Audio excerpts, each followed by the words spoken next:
comme nous sommes entrés dans ce culte. Vous devriez sentir l'odeur de Christ, voir l'odeur de Christ dans la parole de Dieu pour que, même si le message, il est peut-être des fois un peu compliqué ou un peu long, ou il y a beaucoup de choses dedans, mais je crois que le Seigneur parle à chacun d'entre nous. Vous savez, ce Dieu que nous servons, souvent nous sous-estimons, parce que nous croyons qu'il fait un message général. Mais moi, je connais Dieu. Il fait toujours un message personnel pour chacun, parce qu'il est capable. C'est le seul qui est capable de faire un message pour 100 000 personnes. Alors il faudrait être attentif. Parce qu'il faut toujours se dire, si je suis là, vous savez, moi j'allais à la Bonne Nouvelle quand j'avais 14 ans. Ma mère m'obligeait à aller à la Bonne Nouvelle. Alors j'étais assis à la Bonne Nouvelle, la dernière rangée, j'avais 14 ans, donc tout le monde savait que j'étais là. Je ne vous raconte pas pourquoi ils savaient que j'étais là, mais sûrement je devais être un peu turbulent. Et alors des fois j'écoutais la prédication comme ça. Et quand je rentrais le dimanche suivant, ma mère elle me disait, Marie, on va au culte. Je dis, ah mais c'est qui prêche? Ah c'est celui-là qui prêche. Je dis, ah non mais ça ne va pas. C'est celui-là ou rien. C'est la même chose. Et des années comme ça. Et un jour Dieu m'a dit, mais tout homme que Dieu permet, donne l'autorisation de venir là pour donner une parole, elle est puissante et elle est vivante. Elle n'est pas selon notre confort et notre disposition. Mais si vous êtes tous disposés ce matin, parce que vous avez pris la température en se disant, ce matin je vais dans la maison de Dieu et je voudrais que Dieu prépare mon cœur afin que je puisse sortir béni, alors vous serez bénis. Amen. Par cette parole qui va être bénie. Parce que Jésus n'est pas celui qui ne donne pas, bien au contraire. Mais si tu n'es pas disposé ce matin, tu as encore 5 minutes pour te disposer. Amen. Afin que la grâce de Dieu t'inonde ce matin et que tu puisses récolter une bonne faveur et une bonne bénédiction pour toi. Parce que Dieu s'est déplacé pour toi. Je bénis l'homme de Dieu qui va nous apporter la parole ce matin. Et je remercie pour sa grâce et sa faveur.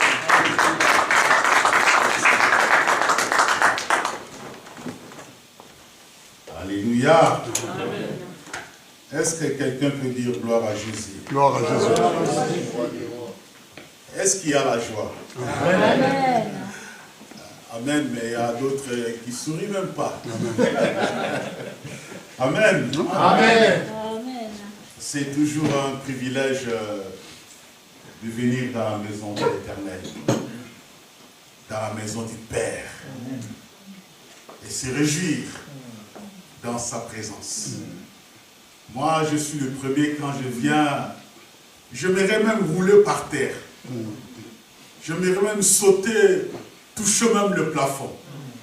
Puisque je sens en moi que ça bouillonne. Une joie immense. Alléluia. Amen. Et j'aimerais que chacun de vous aussi puisse expérimenter cette joie. Si tu regardes de gauche à droite, tu dis à celui qui est à côté de toi, Shalom. Shalom.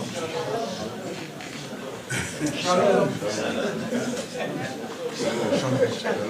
Tu dis, est-ce que ça va? Est-ce que ça va? Ça va? Ouais. Que la paix soit avec toi. Amen. Que la paix soit avec toi. Amen, amen. Amen. Vous savez, la paix, c'est quelque chose que Christ nous a laissé en héritage. C'est un héritage. Puisque celui qui n'a pas la paix, il est l'homme le plus malheureux. Tu peux avoir tout. Toute la fortune du monde, tu peux en avoir. Mais si tu manques la paix, alors là, tu es le plus malheureux. C'est pourquoi Christ avait dit, je vous donne ma paix, je vous laisse ma paix. Alléluia.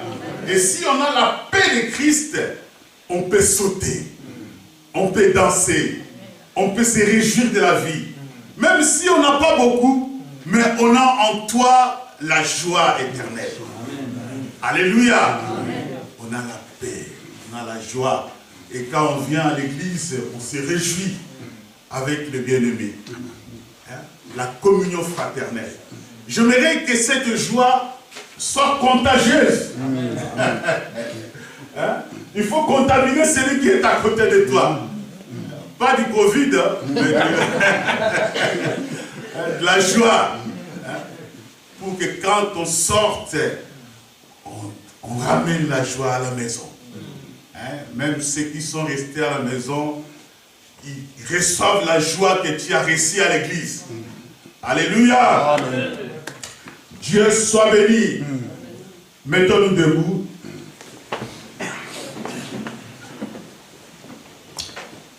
Père éternel, nous voulons t'élever en ce moment. Nous voulons te rendre de multiples actions de grâce à cause de ton grand nom. Nous saluons ta présence en ce moment dans tes parvis. Voici l'autel de parfum que nous brûlons de l'encens devant ta présence. Que ce matin, que cela monte devant ton trône de majesté, ton trône d'équité, et que cela soit de bonne odeur devant ta présence. Nous te la présentons avec des calices d'or, avec toutes les ustensiles que nous mettons sur l'autel de parfum, avec des chérubins qui ont déployé de leurs ailes au-devant de toi. Nous nous courbons face contre terre devant ta sainte présence. Sois honoré ce dimanche. Chacun et chacune de nous ici présentes, nous voulons déclarer que toi tu es Dieu. Tu es Dieu. Et qu'en dehors de toi, il n'y en a pas un autre. Nous nous rabaissons, Seigneur, afin que toi tu sois élevé. Nous nous effaçons devant toi, nous disparaissons afin que toi tu apparaisses. Reçois toute notre gratitude, notre reconnaissance, le Dieu de toute suffisance, l'éternel Dieu des armées. Nous voulons t'élever. Merci de nous couvrir avec le pan de ta robe, dans cette étendue, dans cet espace où ta gloire éclate. Merci d'étendre ta main, le sceptre de ta royauté. Enfin, que nous vivons devant toi, que personne ne meure ce matin, et que la vie rentre dans chacun et chacune de nous en ce moment, dans les noms précieux, glorieux de notre Seigneur Jésus-Christ. Nous avons ainsi prié et nous disons Amen. Amen, amen. Amen. Est-ce qu'on peut acclamer pour la gloire du Seigneur? Est-ce qu'on peut pousser le cri de joie? Alléluia. Est-ce que quelqu'un peut dire gloire à Jésus? Quelqu'un peut dire Maranatha. Dieu soit loué. Merci beaucoup. Prenez place. Le thème que je vais développer ce matin, c'est tellement vaste.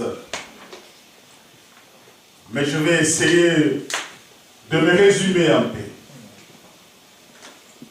C'est là où je regrette un peu que je pouvais être à Kinshasa. J'aurais 2 heures de temps pour parler. Mais malheureusement, je ne peux pas vous prendre tout le temps. Mais je vais essayer quand même de me résumer. Je vais parler de l'obéissance. L'obéissance vaut mieux que les sacrifices. C'est ça le thème de mon message. C'est tiré sur 1 Samuel, chapitre 15, du verset 22 à 23. Voilà. Samuel dit, l'Éternel trouve-t-il du plaisir dans les holocaustes et le sacrifice, comme dans l'obéissance à la voix de l'Éternel. Voici l'obéissance vaut mieux que le sacrifice, et l'observation de sa parole vaut mieux que la graisse de bélier. Car la désobéissance est aussi coupable que la divination. Et la résistance ne l'est pas moins que l'idolâtrie et les théraphées. Puisque tu as rejeté la parole de l'Éternel, il te rejette aussi comme roi. Ici, nous sommes dans un contexte où Dieu avait ordonné à Samuel. Samuel est là. Okay. Dieu avait ordonné à Samuel de oindre Saoul comme roi. Il s'est arrivé à un certain moment où Dieu s'est souvenu de son peuple. Alléluia. Amen. Quand le peuple d'Israël sortait de l'Égypte, il y avait les Amalek qui avaient combattu Israël. Vous savez, Dieu n'oublie jamais des choses. Nous les hommes, nous pouvons oublier, mais Dieu n'a jamais oublié. Et je vais dire à quelqu'un ce matin que tous les gens qui t'ont fait du mal, que tu as prié pour ça, Dieu se souvient toujours. Puisque la Bible dit qu'à moi la vengeance, à moi la rétribution. Nous avons un Dieu puissant. Amen. Alléluia. J'aime ce Dieu-là. Les Amalek avaient combattu Israël. On se souvient que il y avait un certain moment où Dieu avait dit à Moïse de monter sur une montagne et d'étendre ses mains, puisque c'était une guerre acharnée. Alors, en passant, il y a eu que la guerre a commencé à chauffer, si je peux dire, et que les enfants d'Israël ont combattu et ils ont gagné Amalek, mais ce n'était pas une guerre qui était vraiment à la faveur d'Israël, puisqu'ils étaient un peuple faible. Alléluia. Ils étaient faibles et puis Dieu a permis à ce qu'ils puissent avoir la victoire, mais c'était une victoire qui n'était vraiment pas à la hauteur de Dieu, de ce que Dieu voulait. Et l'Israël, quand ils sont entrés dans la terre promise et que Dieu les a bénis, alléluia, Dieu les a bénis. Il est arrivé à un certain moment où Dieu s'est souvenu que nous devrions venger Amalek.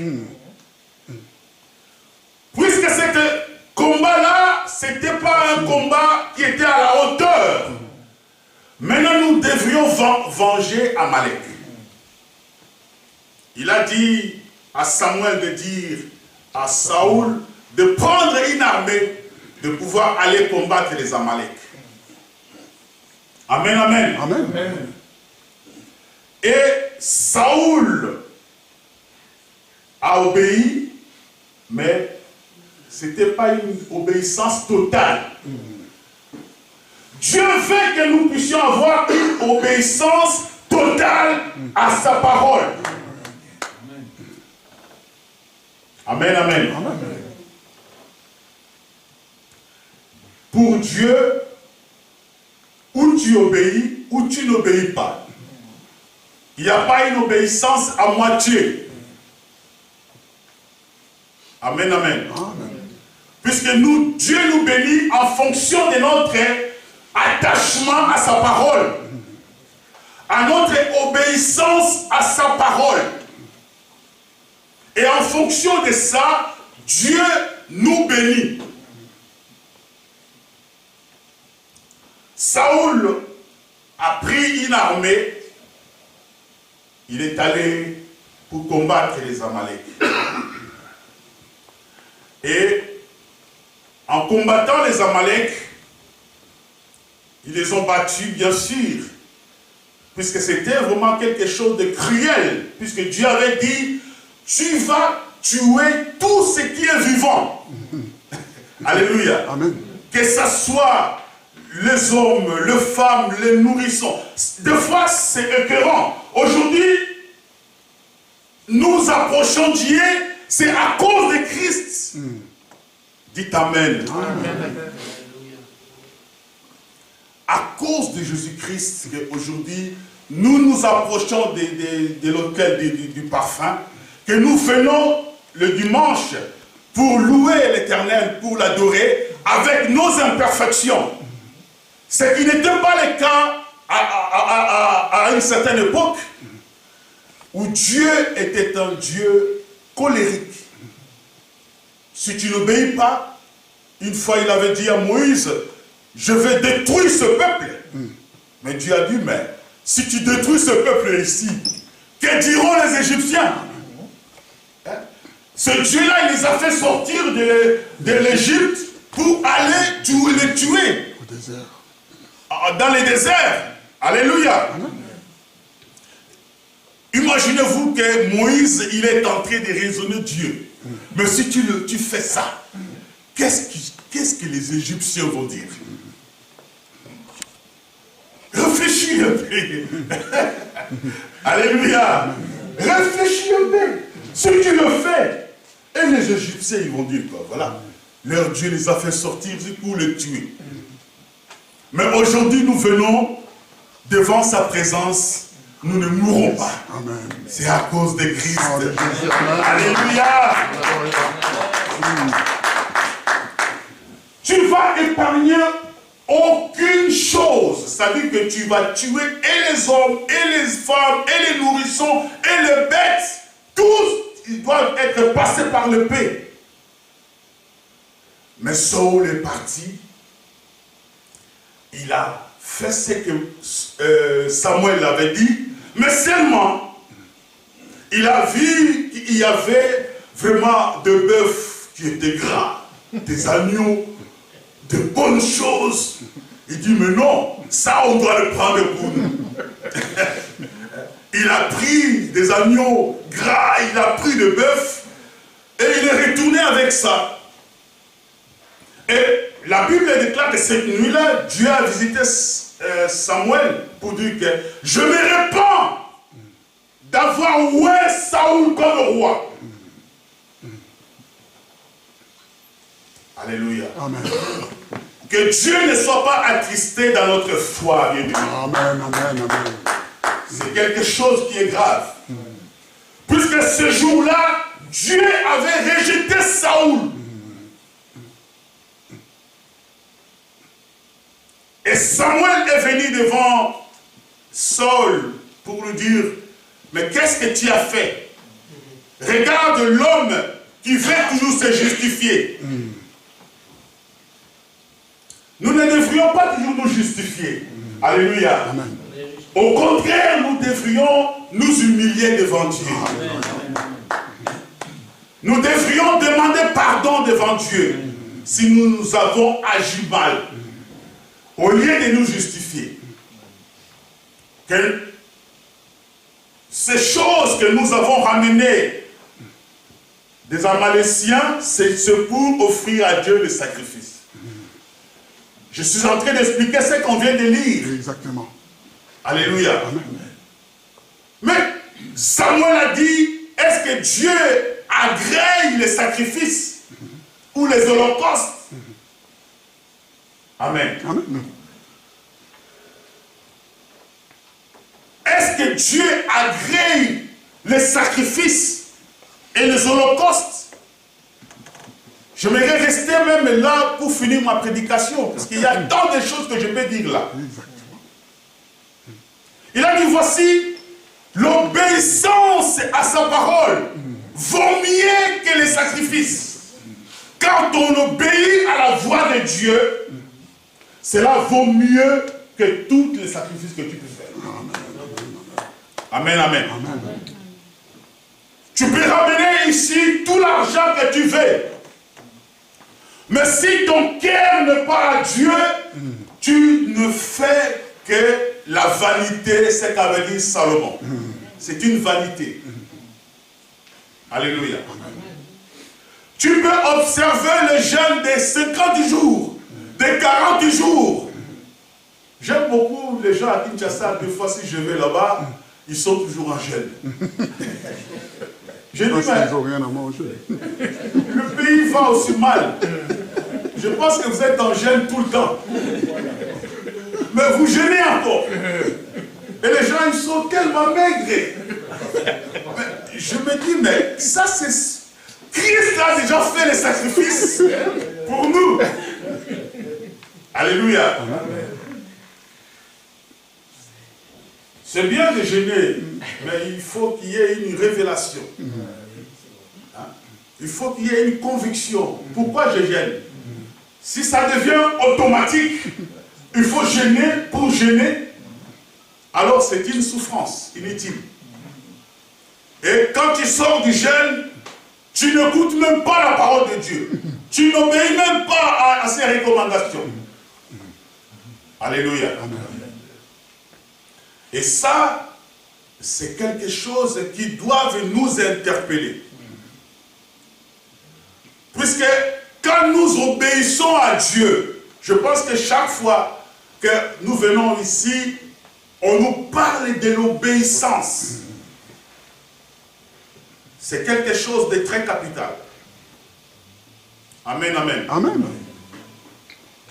Et ces jours-là, Samuel a fait voir à Saoul que tu as agi mal. Amen, amen. Amen. Et Saoul s'est rendu compte de sa culpabilité. De dire que je pensais faire bien, mais ce que moi j'ai fait, j'ai offensé Dieu. Il voulait se repentir, mais c'était trop tard. Parce que quand Dieu rejette quelqu'un, alors personne ne peut venir plaider pour ta cause. D'autant mieux rester dans l'obéissance de sa parole. Puisque dès l'origine, Dieu veut que l'homme puisse lui obéir. L'obéissance pour Dieu, c'est quelque chose de non négociable. Dites Amen. Amen. C'est depuis le jardin d'Éden. Quand Dieu a dit à Adam et Ève que tu ne toucheras pas à cet arbre-là qui est au milieu du jardin. C'était pour que l'homme puisse avoir des limites. Que si je touche à ça, j'ai désobéi à Dieu. Et le jour où tu vas toucher, Tu mourras. tu vas mourir. Dieu n'est plus venu pour dire que, voilà, bon, j'avais dit ça, mais tu ne mourras plus. Mais non, ça reste. Et jusqu'aujourd'hui, nous subissons ça. Puisque Adam et Ève ont désobéi à Dieu, et cela a conduit à la mort. Exactement. Mais Christ est venu pour que cette mort n'ait plus la force sur nous. Alléluia. La Bible dit que mort, où est ton aiguillon? Où est ta force? Alléluia. Puisque Christ a diminué la puissance de la mort. Amen. Est-ce que vous êtes là? Amen. Il faut que vous compreniez que quand Moïse, même à Sinaï, Dieu lui a donné les tables de loi. La première qui a été cassée, la deuxième table, quand Dieu a donné à Moïse, c'était une forme de constitution. Voilà ce que vous devriez faire. Voilà ce que vous ne devriez pas faire. Et ce sont des choses auxquelles, quand tu n'obéis pas, tu peux commencer à prendre l'agneau pour venir sur l'autel, comme ce fut le cas à l'époque. Tu peux le faire. Mais dès lors que tu désobéis à Dieu, il faut que tu saches que tu es vraiment à l'encontre de sa parole. Et dans cela, tu peux quand même trouver à ce que les choses ne tournent pas comme il faut. Alléluia. Amen. Les choses devraient aller mieux, mais tu rencontres toujours des difficultés. C'est pour cela que les enfants d'Israël ont tourné à rond dans le désert. Ils ont tourné à rond. Au lieu de faire 40 jours, ils ont fait 40 ans. Puisque les choses vont mal, ils ont désobéi à Dieu. Alléluia. Amen, amen. Aujourd'hui aussi, des fois, nous tournons à rond. Les choses pouvaient être vraiment si faciles. Mais nous n'arrivons pas. Alléluia. Mais il y a de ceux-là qui ont la grâce que les choses marchent bien. Puisqu'ils ont la confiance de l'Éternel. Alléluia.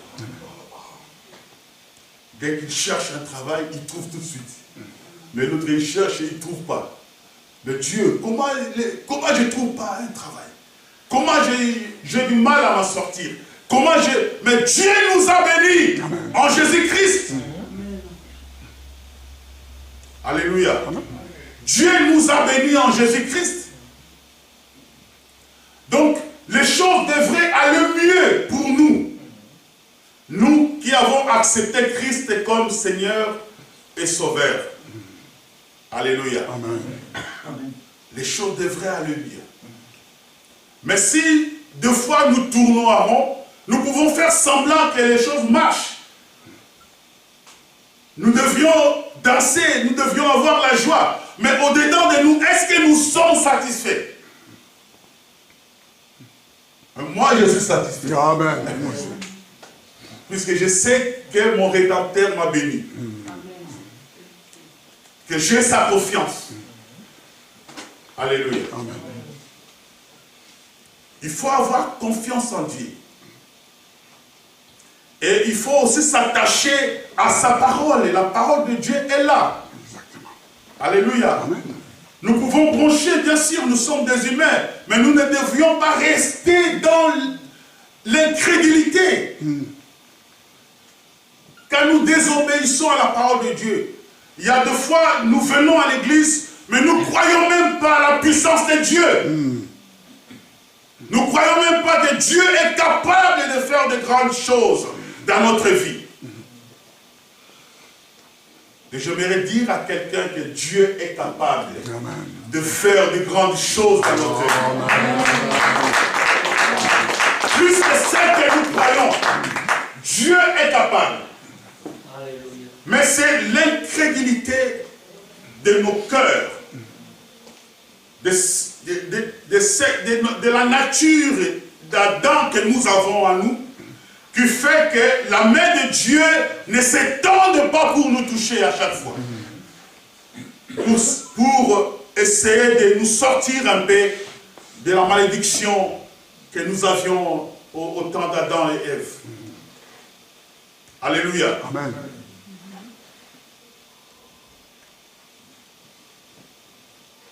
Nous devrions nous rendre compte que tous les sacrifices que nous pouvons faire, c'est inutile.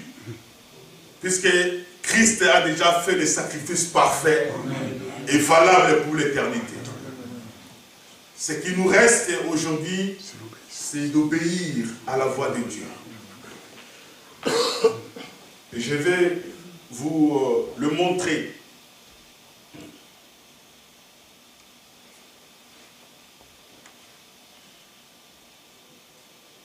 Dieu, dans sa souveraineté, a voulu à ce que nous puissions marcher dans un chemin de victoire. Alléluia. Amen. Et quand nous restons dans l'obéissance et Dieu nous accompagne dans notre chemin. Et des fois, il nous donne du succès puisque nous sommes avec lui. Il était dit dans la parole de Dieu dans Osée que si nous sommes avec Dieu, Dieu marche avec nous. Il est aussi avec nous. Si nous l'abandonnons, il nous abandonne aussi. Ce sont les recommandations du Seigneur. Il est vraiment catégorique dans ces faits-là. Si tu es avec moi, je suis aussi avec toi. Mais si tu m'abandonnes, je t'abandonne aussi. Alléluia.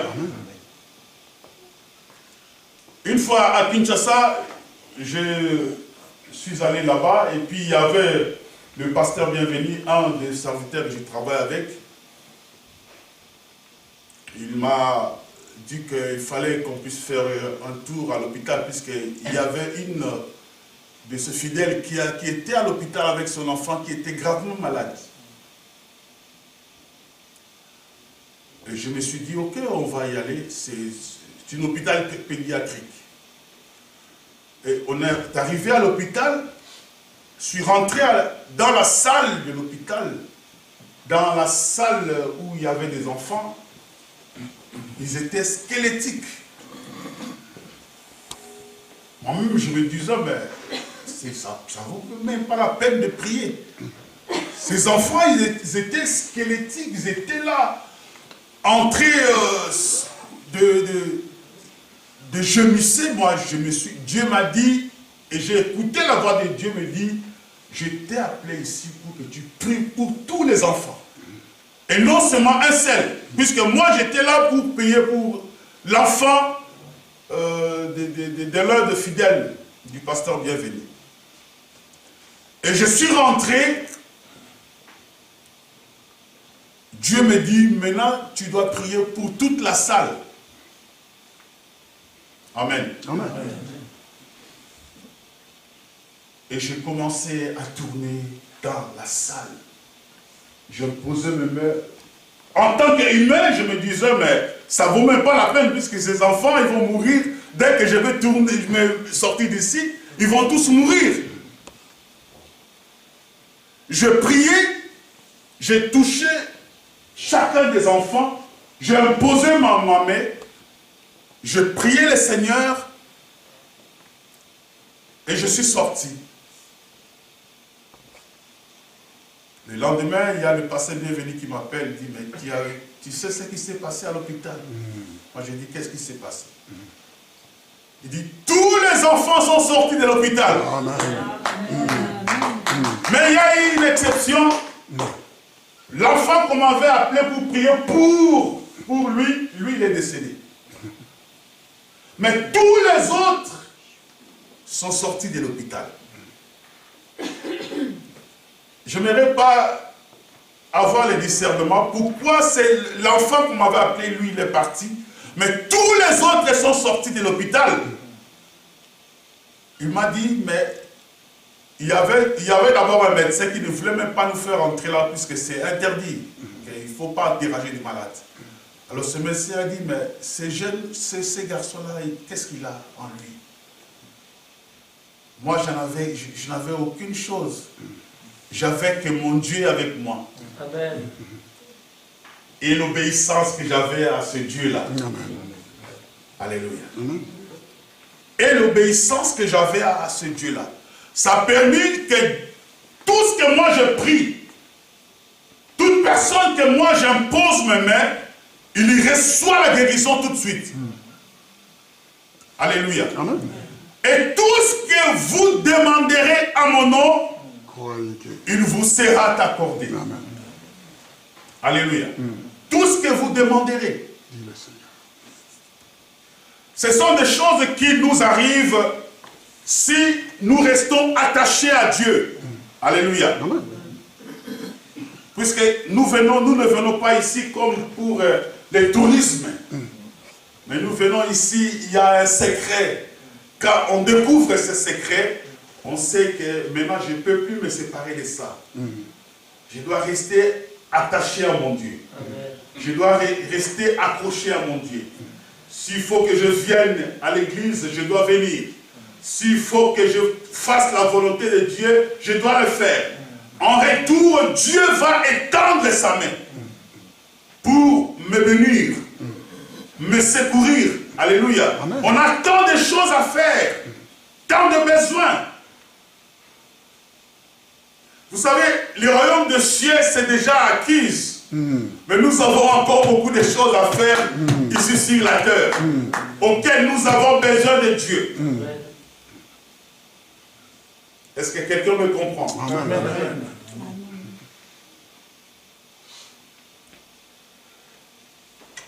Il est écrit, pour aller un peu vite,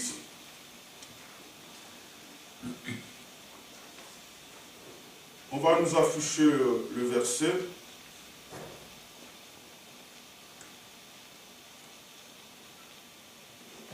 Ésaïe, chapitre 1er, verset 19 à 20.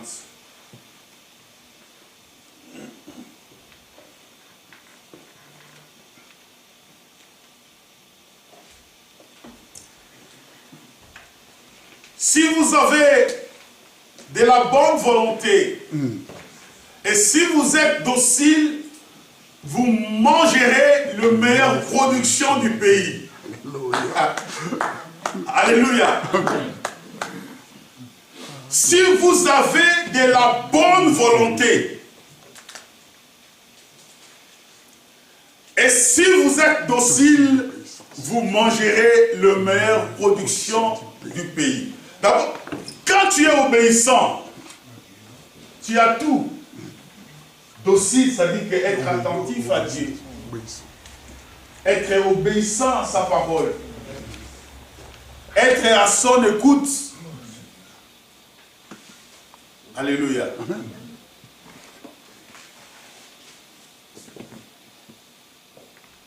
D'abord, la bonne volonté, j'aimerais dire une parole là-dedans. Si vous avez de la bonne volonté. Je pense que certaines choses, ce ne sont pas seulement les esprits mauvais qui nous empêchent à faire la volonté de Dieu. Il y a toujours des gens qui croient que ce sont les démons qui nous bloquent. Ah, je suis combattu. Ah, ça ne va pas, je sens un combat. Non. Mais le diable, il souffre avec nous les chrétiens. Des fois, même, il y a des prières et on chasse même l'esprit du gourmandise. Est-ce que l'esprit du gourmandise, ça existe? L'esprit du gourmandise. Donc, on a mis des noms à des démons. Celui-là, c'est l'esprit de ça, de ça. Oui, bien sûr. Mais si nous avons d'abord de la bonne volonté, alléluia, alléluia, nous pouvons laisser certaines choses nous-mêmes. Exactement. Je n'accuse pas les gens qui volent. Mais si tu veux vraiment garder ton corps en bonne santé, il faut laisser l'ivresse. Ça, ce n'est pas question des démons. Toujours les démons, les démons. Mais les démons, qu'est-ce qu'ils peuvent faire avec nous? Hein? Nous sommes plus que vainqueurs. Nous sommes plus que vainqueurs. Ils peuvent approcher, oui. Ces jours-là, il a approché même Christ. Tu penses que le démon a peur de toi. Mais il n'a pas seulement la force de te faire du mal. Puisqu'il a été dépouillé de sa puissance. Exactement. Mais il peut t'approcher. Tu peux sentir, comme dans la Bible, que je sens mes cheveux qui se tressent, j'ai un peu peur, mais c'est normal. Mais quand il vient, il va sentir que tu appartiens à Dieu. Il n'a pris la force d'étendre sa main pour te toucher. Nous ne devions pas lui donner toute l'honneur que nous donnons au diable que nous ne faisons pas ça puisque nous sommes envoûtés. Oui, il y a de l'envoûtement, je n'en disconviens pas. Mais si nous avons de la bonne volonté, nous-mêmes, nous pouvons dire, voilà, à partir d'aujourd'hui, je ne veux même plus fumer. Ça, c'est question de bonne volonté. J'arrête l'ivresse, l'alcoolisme, j'arrête. Ça, c'est question de bonne volonté. Je vais commencer à faire le ménage à l'église. On ne peut pas prier pour ça, c'est question de bonne volonté. Quelqu'un me comprend. Amen. Je vais commencer à offrir à mon Dieu quelque chose de bien. Comme David avait dit que je ne peux pas offrir à mon Dieu quelque chose qui ne coûte pas. Il faut que ça soit quelque chose qui coûte cher. Est-ce qu'on avait prié pour David? Non. Question de bonne volonté. Ça, Dieu le fait. Amen, amen. Amen.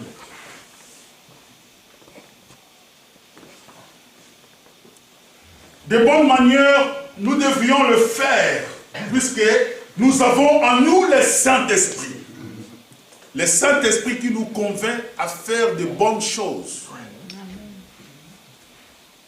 Et si vous êtes docile, vous mangerez la meilleure production du pays. Puisque si nous sommes obéissants, Dieu nous ouvre les écluses des cieux.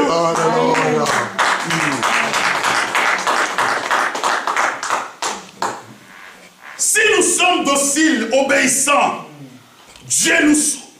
le mariage va venir toute seule. Le travail va venir toute seule. De bonnes choses vont venir. Puisque nous avons en nous les bons sentiments à travers Jésus-Christ. Alléluia.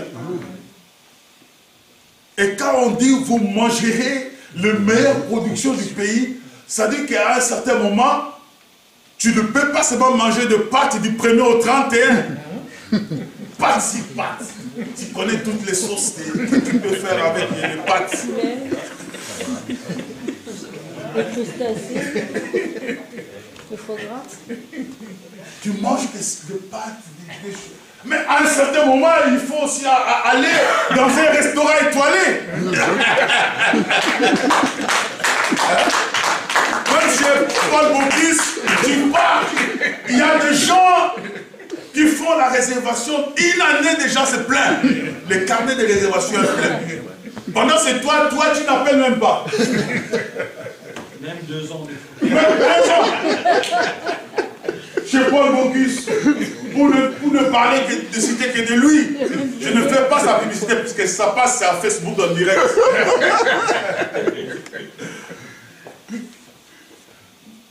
Tu peux aller chez un restaurant étoilé, tu te fais plaisir. Ce sont les meilleures productions du pays. Et nous ne devrions pas laisser seulement aux païens. Exactement. C'est aussi nous les chrétiens que nous devrions nous faire plaisir. Manger la meilleure production du pays. Puisque nous sommes obéissants vers Dieu. Et Dieu nous a bénis. Dieu nous a ouvert les bonnes choses.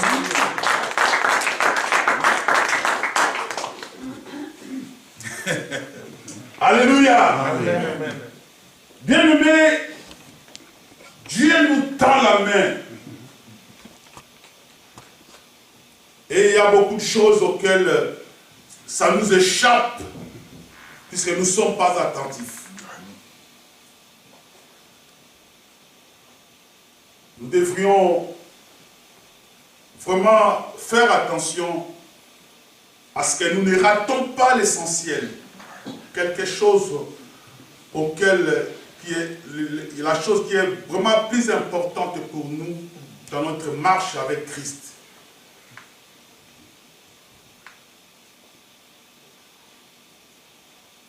Puisque si chaque fois nous jetons même tous les notes que nous avons notées à l'église, ça reste ici, à la porte, nous ne prenons même pas en considération tout ce qui est prêché ici. Nous ne faisons même pas mention de ça. Et que pour nous, venir à l'église, c'est une distraction seulement. Se faire baptiser, c'est seulement quelque chose qu'on doit accomplir et après c'est bon. J'ai toujours du mal à comprendre comment on peut se faire baptiser dans une église et on ne vient même plus. C'est seulement quelque chose qu'on a accompli et puis bon, s'il fallait que je fasse ça, je peux chercher n'importe quelle église, je le fais, alors je suis en conformité avec mon Dieu. Et c'est tout. La liste est tellement longue que je peux dire des choses auxquelles nous devrions le savoir et qui va nous ouvrir une porte pour notre bénédiction. Alléluia. Amen.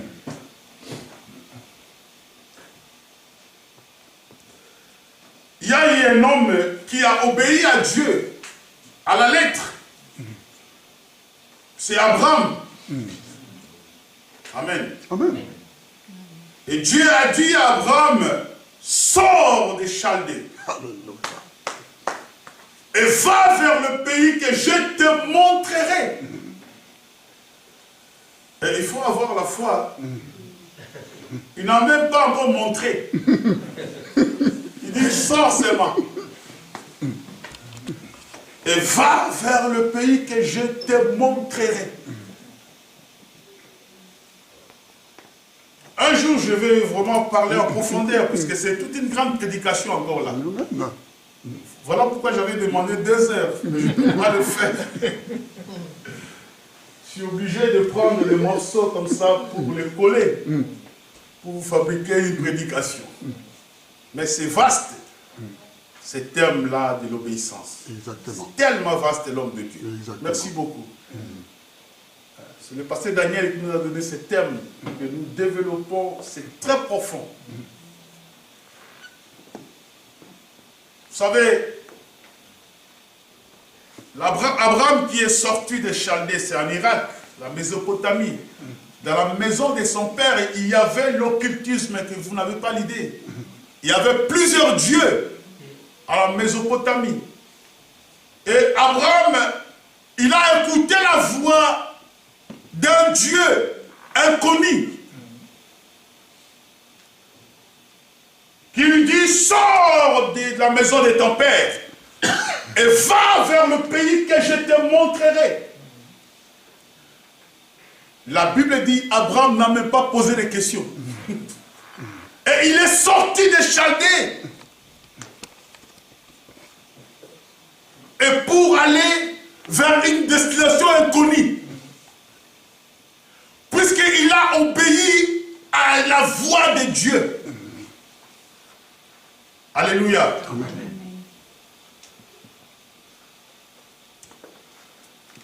On ne peut pas parler de l'obéissance sans parler aussi de la désobéissance. Puisque cela, ce sont 2 thèmes qui marchent de pair. Et on ne peut pas aussi parler seulement de l'obéissance sans aussi parler de la foi. Puisque si Abraham n'avait pas mis sa foi en Dieu, il ne pouvait pas sortir de la maison de son père pour aller vers une destination inconnue. Alléluia. Amen. Et ce n'est que par cette considération qu'Abraham avait envers Dieu que la Bible dit que nous appelons aujourd'hui Abraham le père de la foi. Alléluia. Amen. Que nous appelons Abraham aujourd'hui le père de la foi, puisque Abraham a eu foi en Dieu.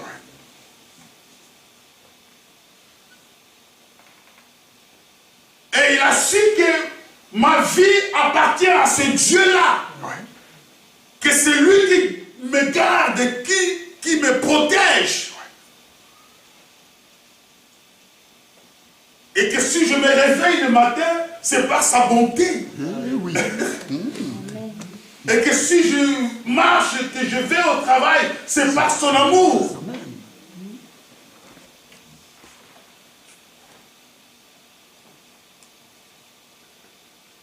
Alléluia. Et la Bible dit que Dieu est toujours derrière sa parole pour l'accomplir. Et quand on obéit à sa parole, Dieu accomplit aussi sa grâce. Et quand on désobéit à sa parole, Dieu te laisse faire.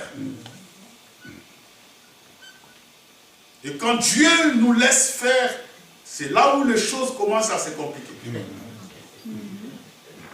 Amen. Amen.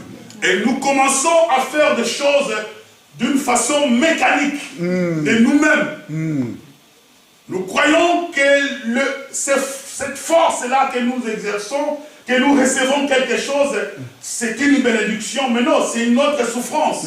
Puisque la bénédiction de l'Éternel ne vient pas avec une souffrance. Exactement. Alléluia. La bénédiction de l'Éternel ne vient pas avec une souffrance. Et que si nous souffrons à un certain moment, nous allons nous rappeler de ces versets-là que si vous êtes docile, vous mangerez le meilleur production du pays. Que quand on travaille, on sent la joie, que c'est vraiment un bonheur, et que tu sens même que tu as la faveur de ton chef, que tu as une grâce particulière, que les choses vont toujours à ta faveur. Puisque tu es béni dans ta maison, tu es béni dans ton travail, tu es béni dans ton chemin. Partout, toi, tu es béni. Puisque Abraham, il était béni en tout. Alléluia. Merci Seigneur. Abraham, il était béni en tout. En grosse et en menu bétail, et en tout, ça dit que si Abraham était là aujourd'hui, il allait être un multimilliardaire. Amen. Puisque Dieu était avec lui. Dans Deutéronome 28, on va seulement le lire sans rentrer vraiment en profondeur puisqu'on n'a pas assez de temps. Deutéronome chapitre 28, versets 1 à 7, vite. Voilà. Si tu obéis à la voix de l'Éternel, ton Dieu, en observant et en mettant en pratique tous les commandements que je te prescris aujourd'hui, l'Éternel, ton Dieu, te donnera la supériorité sur toutes les nations de la terre. C'est clair comme de l'eau, hein? Que si tu obéis à la voix de l'Éternel, ton Dieu, pour observer ses recommandations, l'Éternel, ton Dieu, te donnera la supériorité sur tous tes adversaires. Continue. Voici toutes les bénédictions qui se répandront sur toi et qui seront ton partage lorsque tu obéiras à la voix de l'Éternel, ton Dieu. Tu seras béni dans la ville, oh oui, et tu seras béni dans les champs. Le fruit de tes entrailles, le fruit de ton sol, le fruit de tes troupeaux, le porté de ton gros et de ton béni bétail, toutes ces choses seront bénies. Alléluia.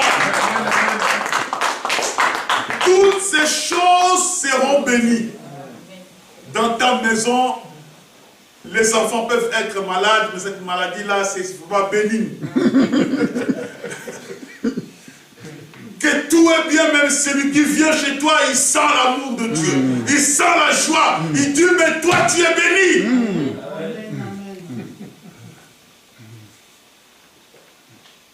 La reine de Saba, quand il est venu chez Salomon, il a vu, mais toi, tu es béni. Hein, tu es béni. Cette femme, cette belle femme, mais elle a craqué pour Salomon. Elle a craqué. Quelle bénédiction! Quand quelqu'un qui ne connaît pas Christ te regarde, ah mais non, c'est une grâce, c'est une grâce. Regarde mon grand frère, je le vois, je peux lui donner 60 ans encore. C'est Dieu!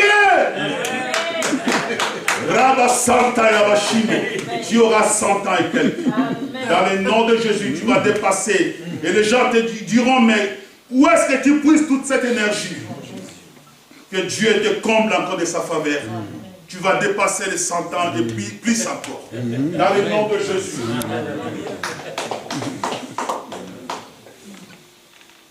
Tu es béni dans ton champ. Tu es béni dans ton travail. Tu as toujours des questions.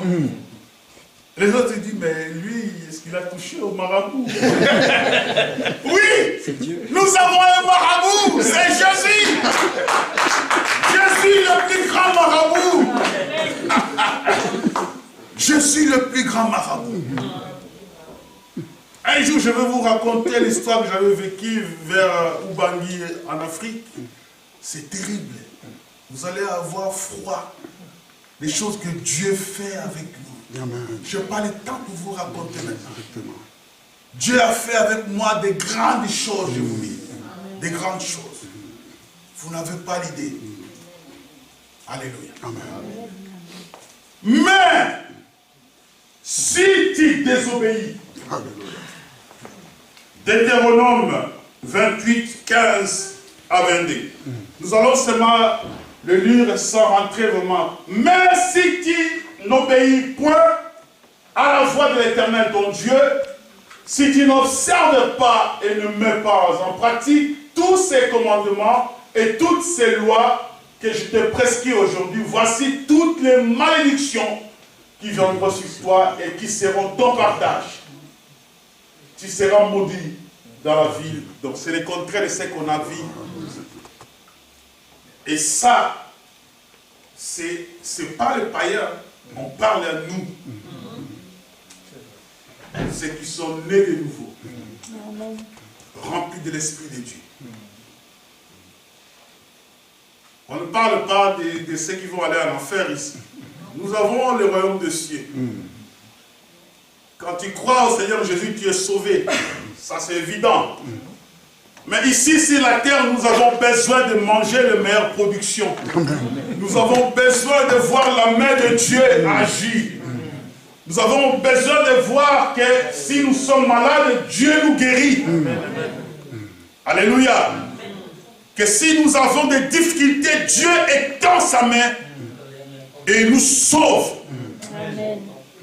Puisque Jésus, notre Seigneur, est vivant. Alléluia. Jesus is alive. Hein, je dis bien, maman. Parce que ma femme parle plusieurs langues. Jesus Christ is alive. Jésus-Christ est vivant.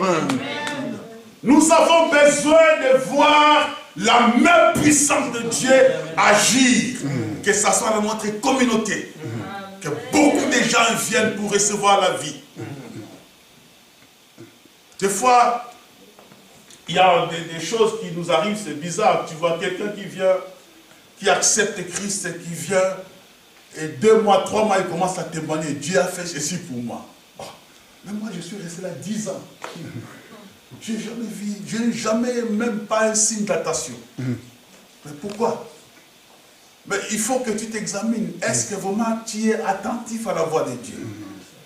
Est-ce que tu es obéissant? Allô? Comme le Suisse. Est-ce que nous sommes obéissants? Quand on nous dit de venir prier, nous ne venons même pas. C'est l'ingratitude ou l'incrédulité plutôt. Je peux même dire que quand nous venons le dimanche, je vous bénis aujourd'hui. Nous obéissons à la voix de Dieu de sanctifier le sabbat. Pour nous les chrétiens, le dimanche, nous venons commémorer la résurrection de Christ. Tous les jours, que Christ est ressuscité, nous obéissons à la voix de Dieu. Qu'un jour, s'il y avait des problèmes, on peut dire à Dieu, souviens-toi de ces jours-là, Seigneur. J'étais dans ta maison, je t'ai invoqué. Et Dieu écoute toujours. Dieu écoute. Alléluia. Amen. Dieu écoute.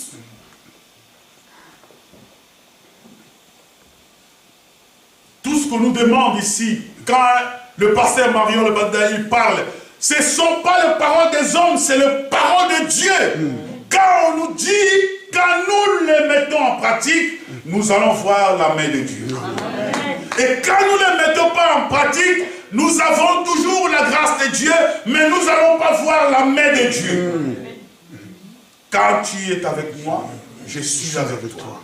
Quand tu m'abandonnes, je t'abandonne. C'est comme ça. Alléluia. J'arrête? Ah non. Est-ce que ça va? Est-ce que ça passe? Ça va. Le meilleur, c'est encore devant.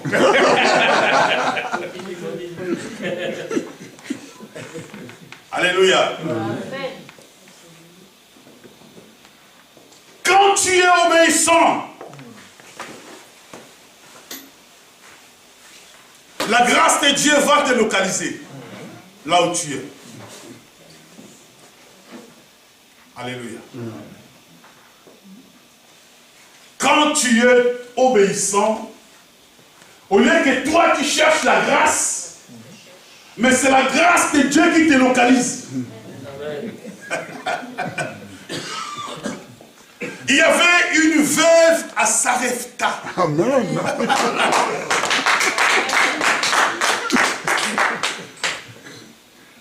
Et à cette époque,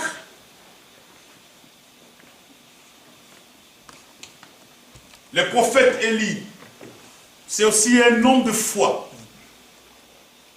Un homme qui avait aussi la crainte de Dieu. Et qui obéissait aussi à la voix de Dieu. Ce que j'avais dit, qu'on ne peut pas parler de l'obéissance, ça aussi parler de la foi. Je pense que l'évangéliste Jean-François nous a parlé de la foi le dimanche passé. Et la foi, la foi dans une explication terre à terre. Je ne vais pas parler de ce que la Bible nous dit, une ferme assurance des choses qu'on espère et une démonstration. Mais j'aimerais ici parler d'une explication un peu terre à terre. C'est ce que je vais vous dire. Foi, ça veut dire quoi? La foi, c'est une folie. D'obéissance inconditionnelle. Mais non, yo.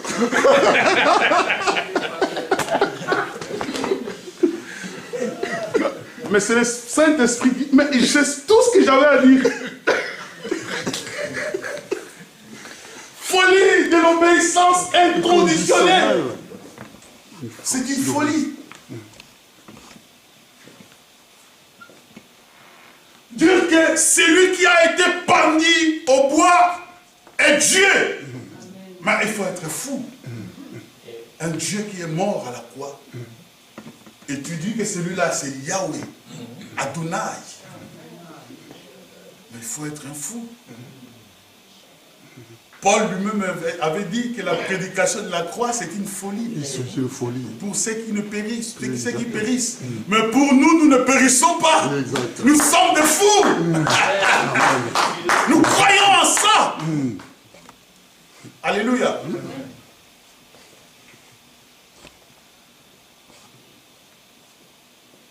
Élie s'est présenté devant Akab.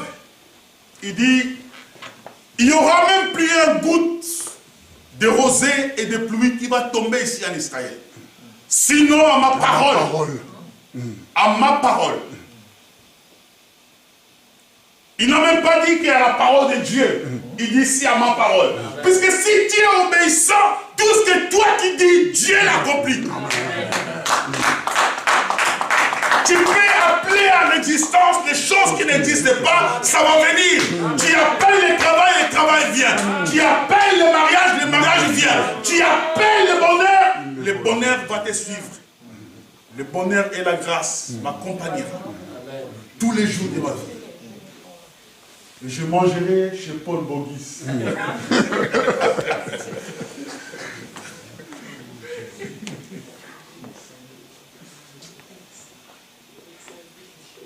Hein, Séverine? Un jour, tu dis, Il faut me donner l'adresse de Paul Bogis là. Pasteur Mario, il est où? Il a beaucoup des adresses. Paul Bogis, il vaut. Pas seulement chez les Chinois. Hein. Ah, là, c'est à volonté. Là, tout le monde dit voilà. Non, non, non. Ça, c'est pas le meilleur. Le meilleur, c'est les étoiles. Hein, Séverine n'accepte pas les Chinois. Chez Paul Bogis.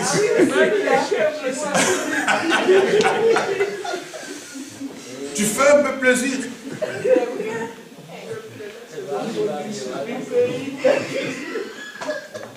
Il ne va pas tomber un seul goutte de pluie ici en Israël, sinon à ma parole. Alléluia. Ça, c'est quel degré de foi. Et puisque quand on sait qu'on a la confiance de Dieu et qu'on a le feu vert, qu'avec Dieu, je vais agir. Avec Dieu, nous allons faire les exploits. Avec Dieu, nous allons défier le monde des ténèbres. Avec Dieu. Et à cette époque, il y avait la souffrance en Israël. Tout était foutu. Je peux dire qu'il y avait même plus de l'abondance. C'est-à-dire que les gens, ils étaient dans la souffrance. Et il y avait une veuve à Sarepta qui avait l'obéissance de Dieu. Alléluia. Amen.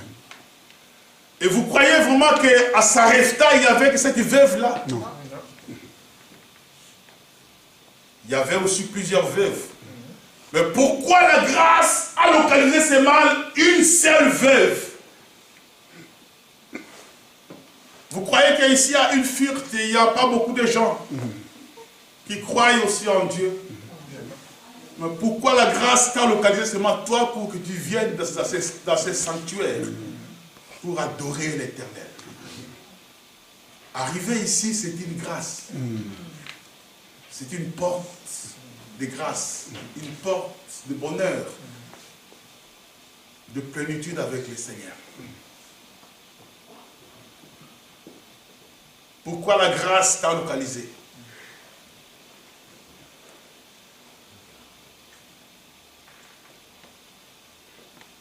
Et Élie est parti à Sarepta.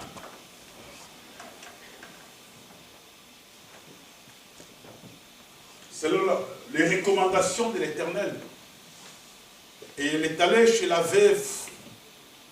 La première des choses qu'il a dit à la veuve, apporte-moi de l'eau.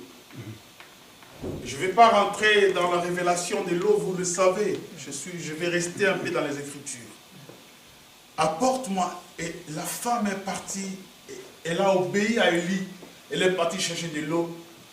Elle a ramené à la veuve de Sarepta. Elle a ramené à Élie. Il a bu de l'eau.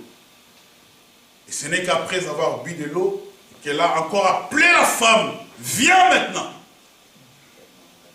D'abord, avant même que Élie vienne chez la veuve de Sarepta, Dieu lui avait dit d'aller sur le torrent de Kéret. Et dans ce torrent-là, il a dit que je vais envoyer le corbeau pour te nourrir.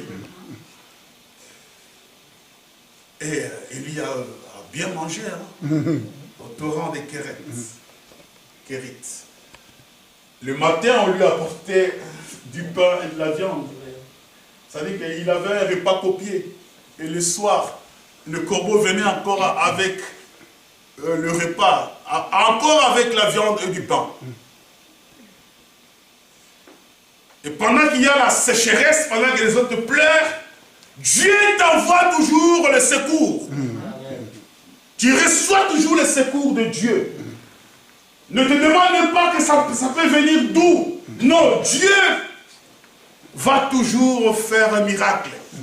Que dans ta maison, qu'il ne manque de rien. Alléluia. Et quand les torrents étaient à sec, c'est maintenant que Dieu lui a envoyé chez la veuve de Sarepta. Elle a dit, apporte-moi un peu du pain. Et la femme a dit, mais je n'ai qu'une petite pâte de farine dans un pot et un peu d'huile dans ma criche. Je vais seulement chercher 2 morceaux de bois pour le faire manger, moi et mon fils, après nous allons mourir. Quel degré de désespoir! Alléluia! Amen. Alléluia! Amen.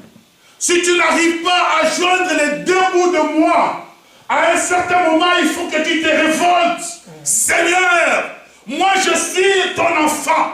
Je prie, mais pourquoi ça, Seigneur? Pourquoi? Pourquoi je dois compter les derniers centimes?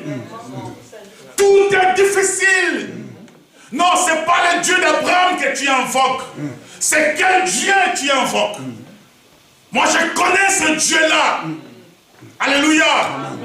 Je connais ce Dieu qui avait nourri les enfants d'Israël dans les déserts. Alléluia. Qui a marché avec ce peuple la nuit dans la colonne de feu et la journée dans la colonne de nuée. Il faisait la manne qui descendait, le pain qui descendait et les enfants d'Israël mangeaient. Et il est incapable aujourd'hui de te nourrir, toi, avec ta famille. Non, ce n'est pas le même Dieu. Est-ce que quelqu'un m'attend? Amen. Mais nous avons un Dieu puissant. Nous avons un Dieu glorieux. Donnez-moi encore 5 minutes, je finis. Hein? 5 minutes. Voilà. La femme, la veuve de Sarepta a respecté, elle est allée selon la parole qu'Élie lui avait dit. Elle a préparé pour Élie un peu du pain et aussi pour sa fille. Et la parole d'Élie est sortie pour dire que désormais, l'huile et la farine ne manqueront jamais dans ta maison. C'était le premier miracle avant que Jésus fasse la multiplication du pain. Puisque la femme, quand elle prenait la farine s'est retournée encore en mode comme c'était avant. Il mangeait, ça revenait encore. Il mangeait, ça sortait encore. Il mangeait, ça sortait. L'huile ne finissait jamais dans la criche. Alléluia. Tu retournes sur ton compte à banque, il y a encore le même montant. Tu retournes il y a encore le même montant. Tu retournes il y a encore le même montant qui reste. Puisque Dieu pourvoit. Alléluia. Tu n'as pas de milliards, mais cet argent-là ne finit jamais. Alléluia. Tu n'es pas dans un abandon, tu es prise en charge par Dieu. Et tu es devenu en toi une source de bénédiction. Alléluia. Dieu est fidèle envers ceux qui sont fidèles envers lui. Envers ceux-là qui l'obéissent. Amen, amen. Amen. Il faut avoir la foi. C'est quelque chose que le monde ne connaît pas. Et des fois, on se moque de nous, les chrétiens, qui avons la foi en Dieu. Que nous savons qu'en ayant la foi en Dieu, nous avons en nous une assurance que notre vie a un sens. Puisque celui à qui nous avons cru Il est le maître du monde.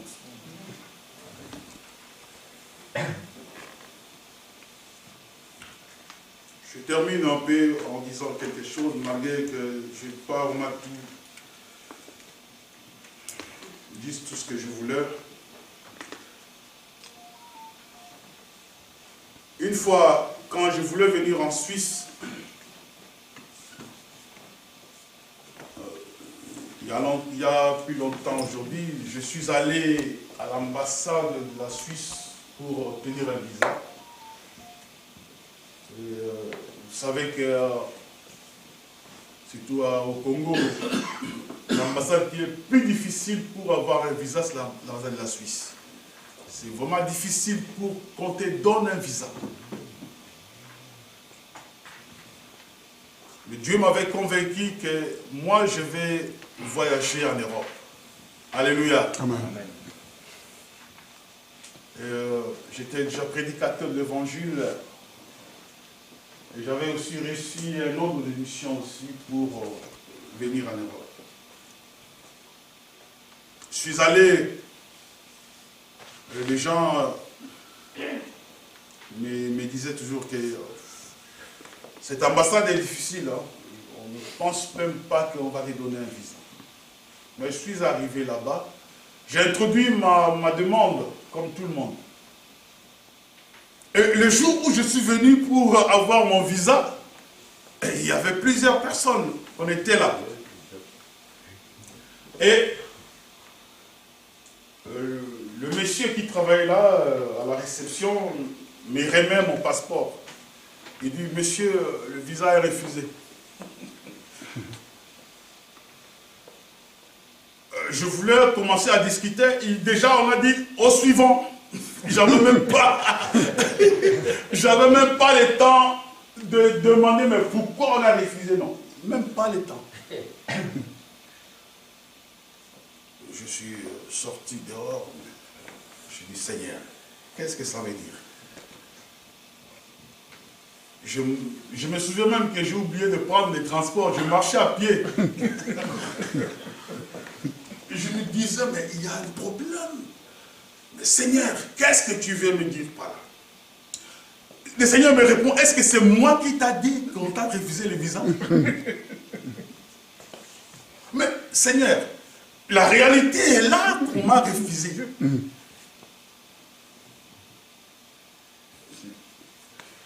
Vous savez, des fois, il y a une incompatibilité de ce que nous vivons et de ce que la parole de Dieu dit. Une incompatibilité. Que tu avais dit que moi, je vais être la tête, mais je suis la queue. Mais qu'est-ce que cela veut dire, Seigneur? Des choses que je pouvais avoir en moi comme une sorte de bénédiction, mais je vois une sorte de malédiction en moi. C'est une incompatibilité au regard de ce que dit la parole de Dieu.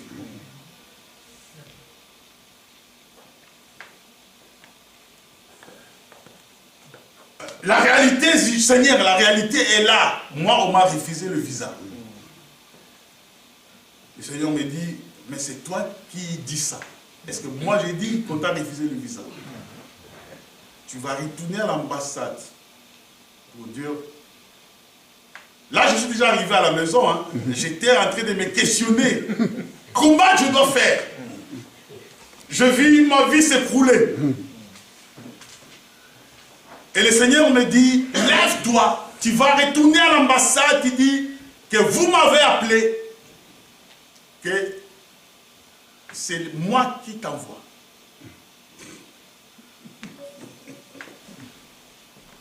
Ça fait 2 jours, parce que j'étais presque mal. 2 jours après, je finis par là, je suis retourné à l'ambassade.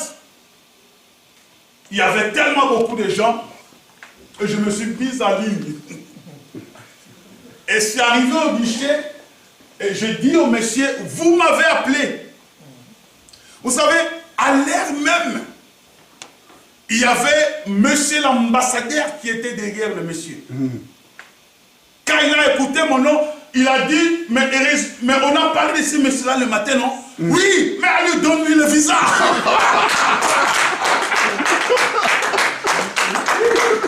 Ça, c'est ce qu'on appelle les kairos de Dieu. Mais si l'ambassadeur n'était pas là, le monsieur n'allait rien comprendre. Si j'étais venu 2 minutes avant, j'allais rater l'ambassadeur. Si j'étais venu 2 minutes en retard, j'allais rater l'ambassadeur. Le temps que j'étais là, et Dieu lui voulait que l'ambassadeur soit là. Les kairos, le temps de Dieu. Et quand il rate ça, c'est fini. Ça ne se présente pas. Ça ne se présentera plus.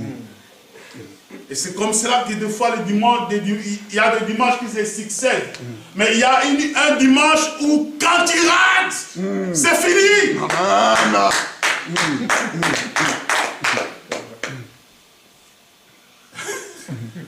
Les kairos, les temps là, l'ambassadeur était là, il a écouté mon nom, mais le monsieur, on a parlé pour lui le matin, non? Oui. Alors, donne-lui le visa. Pouf! Je sortais de l'ambassade de Krapachit. Rosokoya Baba Senterere. Hidaya Handaya Santa Koroso. Mais Dieu est grand.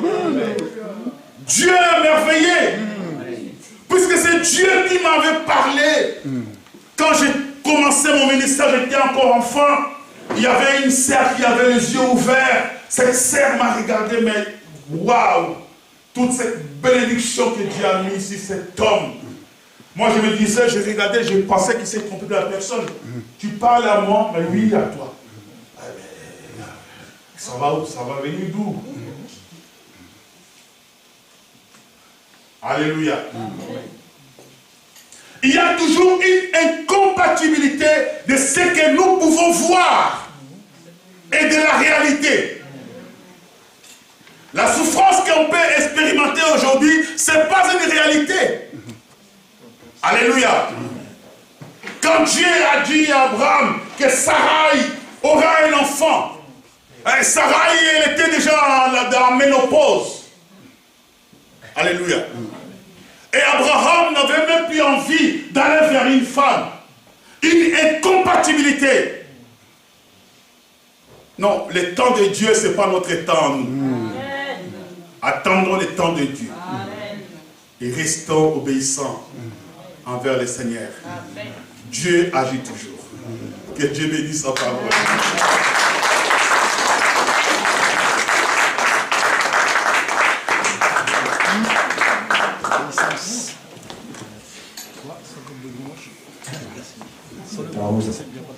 Je crois qu'elle nous a fait du bien. Je crois que beaucoup ont compris. Hein. Alors, je vous raconte une petite anecdote comme ça, parce qu'on a parlé du restaurant. Et ne retenez pas ce que je dis, hein, retenez la parole de Dieu. Et je crois qu'aussi, pour suivre le message, quand on est avec le Seigneur, on devrait être ambitieux. Oui, on devrait être ambitieux. Moi-même, quand j'ai commencé mon travail avec mes patrons, à l'époque, ils m'emmenaient toujours dans les meilleurs restaurants. Et c'est comme ça que j'ai appris à manger dans des très bons restaurants. Et d'ailleurs, je ne mange que dans des très bons restaurants. Je ne vais pas aller des fois chez le Chinois, mais je vais quand même manger dans des bons restaurants. Et j'ai appris à mes filles aussi à manger dans des bons restaurants.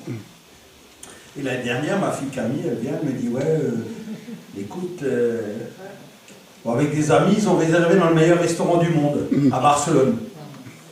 Et il y a des gens qui se sont désistés. Et alors, elle a été conviée pour aller manger dans ce restaurant à Barcelone, donc elle a pris l'avion pour manger au restaurant. Donc elle a pris l'avion de Balmulhouse, elle a atterri à Barcelone, et ils sont allés manger dans ce restaurant qui est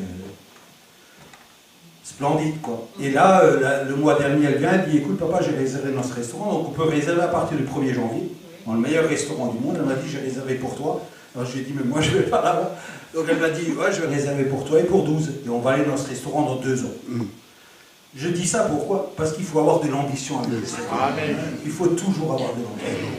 Moi, je peux vous raconter plein de choses. Le mois dernier, il y a 55 000 € qui sont arrivés sur le compte de mon entreprise, on ne sait pas pourquoi. Je vais vous dire, il y a beaucoup de choses qui arrivent parce qu'on fait confiance à Dieu. Je n'ai pas dit que tout arrive, mais je dis, si on compte sur Dieu, il a dit très bien dit une chose. Moi, j'aime comme il a dit, mais pourquoi j'aime pas alors que je suis enfant de Dieu? Pourquoi? Ça veut dire que tu acceptes ta situation tous les jours de ta vie sans rien dire, mais va donc réclamer. Alors, c'est comme ça, je crois que c'est pas pour exagérer, c'est pour expliquer, des fois les gens doivent comprendre qui est notre Dieu. Et nous ici, des fois on a l'habitude de croire, ah mais Dieu c'est pour les autres. Non, non, c'est ton Dieu à toi. Ton Dieu à toi, il t'a fait des promesses, mais il y a une condition. Obéir à la parole de Dieu. Combien on vous explique d'obéir? Moi aussi je fais des efforts, des fois je désobéis, mais aussi je demande pardon et je me remets sur le chemin et je persévère et je ne me laisse pas descendre en disant ouais mais ça ne vaut pas la peine. Non, non, il faut toujours remonter et demander au Seigneur de nous guider. Levons-nous, on va prier pour terminer.